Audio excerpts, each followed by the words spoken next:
السلام عليكم ورحمة الله وبركاته، ازيكم يا حبايب عاملين ايه؟ يا رب كلكم تكونوا بخير. النهاردة بقى هنعمل حاجة من المخبوزات كده، وصفة سهلة. هنعمل المنين بالعجوة او القراقيش بالعجوة. اول حاجة هجيب 3 كوبايات دقيق، هنخلها كده في بولة او طبق يكون غويط يعني. لازم الدقيق يتنخل كويس.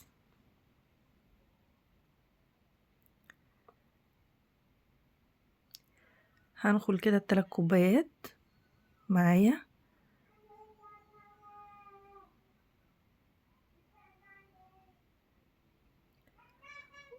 وبعد ما اخلص ان انا انخلهم يعني،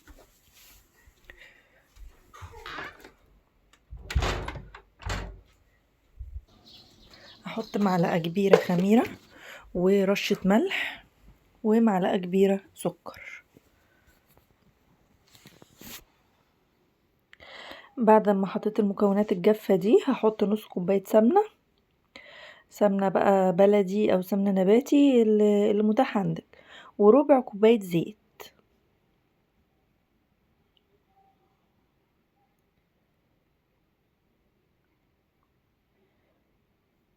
بعد كده هقلبهم كده مع بعض لحد ما يبقوا شبه الرمل.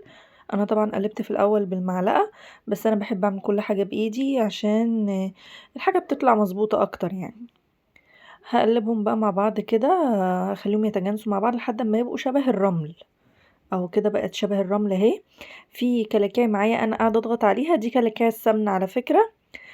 حتت محجره من السمنه يعني.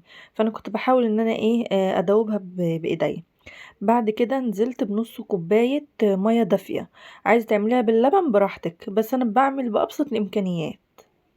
اللي ما عندوش ممكن بيت يجي عليه مثلا يوم ما يكونش عنده لبن، فتعمليها بميه دافيه احسن.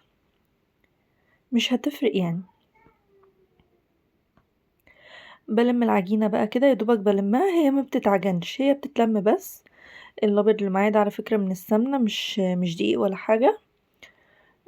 هسيبها بقى زي نص ساعة كده او ساعة الا ربع تخمر، على ما اجهز العجوة دي بلح. مش جايباها يعني معمولة مفرومة، لا انا بجيبها بلح.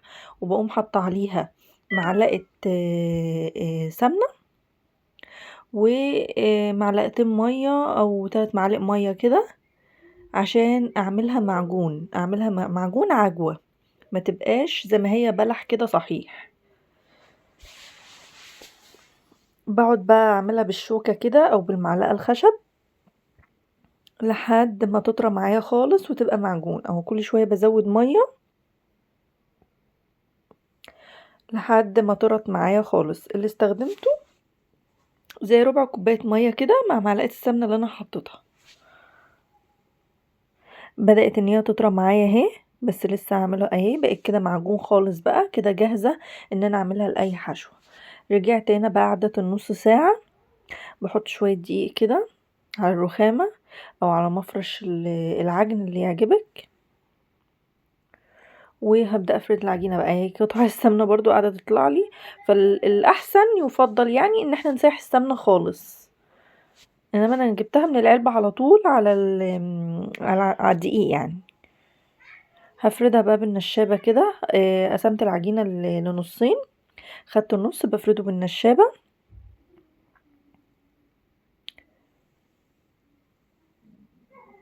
اهم حاجة لو اول مرة تشوفوا قناتي، لو وصلتوا لحد هنا يا ريت تعملوا الاشتراك وتفعلوا زر الجرس عشان يوصل لكم كل وصفة جديدة بعملها. هنا فردت العجينة بقى، بسويها كده، واللي طلع منها ده طبعا هرجع تاني اشكله برضو. بحطه على جنب كده وبرجع اشكله تاني. انا المرة دي انا دايما بعمل منين ده برفع العجينة خالص، بس المرة دي تخنتها شوية. والافضل ليا بصراحة ان هي تكون رفيعة. يعني انا اول مرة تخنها طلعت تخينة شوية. طعمها حلو ومقرمشة وكل حاجة، بس انا بحب العجينة تبقى رفيعة. يعني انا عن نفسي بحبها كده.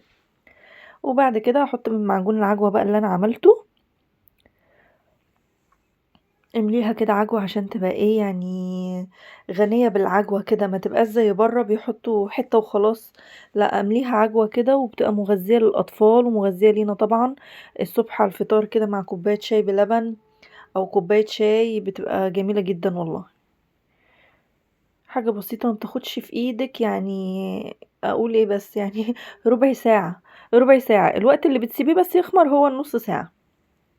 بعد كده بقفلها عليها كده واضغط عليها، وبعد كده اقوم عاملاها بالسكينة او عاملاها بقطعة العجين اللي هي المشرشرة دي. اللي المتاح عندك اعمليه، انا ما عنديش قطعة العجين عملتها بالسكينة.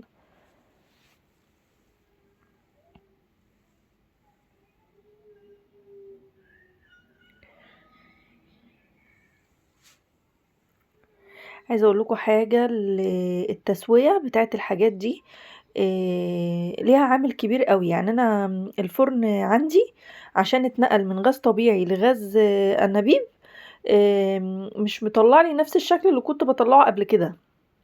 يعني حتى في فيديو انا نزلته على البيج بتاعي، في في القراقيش اللي عملتها قبل كده في طبق لونه بيج كده.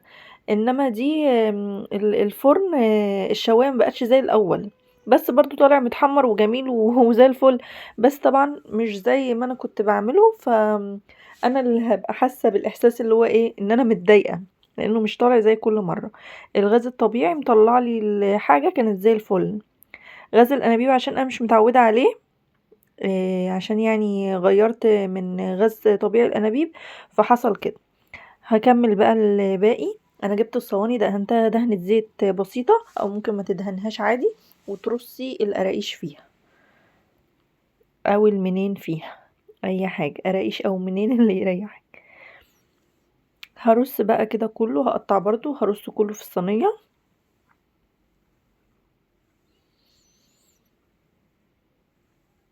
تكوني بقى مجهزة الفرن بقى يسخن على درجة حرارة 180،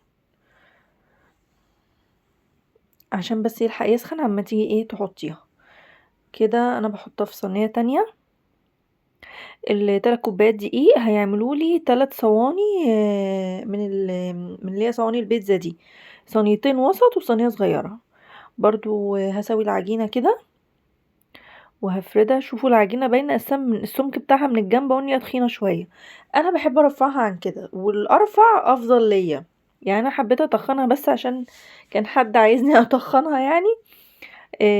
بس انا بحب الرفيعة بصراحة، اللي هي تبقى رقيقة وبتبقى العجوة فيها زهرة كده اكتر. انما الناس بقى اذواق بصراحة. يعني في ناس بتحبها تخينة عشان تلاقي فيها يعني ايه قرمشة بقى وتقعد تقرمش كتير وكده. انما الرفيعة قرمشة وفي نفس الوقت غنية بالعجوة كده بتبقى جميلة اوي. هنا عملت 3 صواني اهو، 2 وسط وواحدة صغيرة.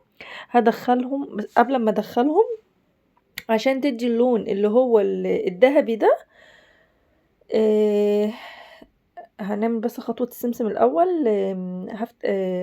هجيب شوية سمسم، هحمصهم كده على النار من غير زيت ولا أي حاجة طبعا، هديله لون كده.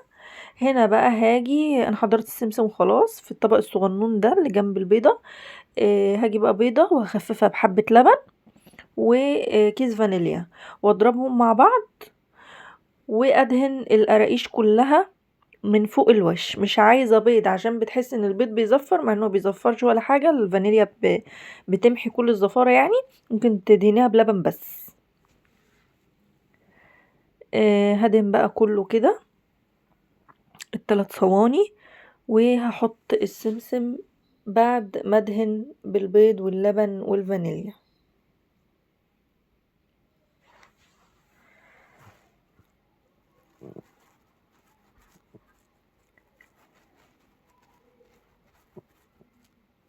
كده هخلص الدهان، وهحط بقى السمسم. انا حمصته كده ما غمقتوش عن كده.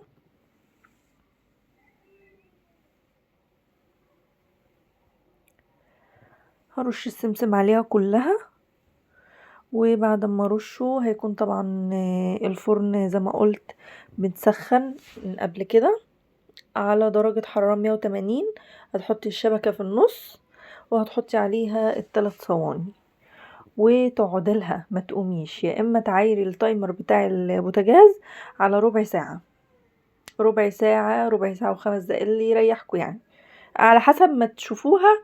مش اللي يريحكم، على حسب ما تشوفوها ان هي بدأت تمسك نفسها، ما بقتش عجين.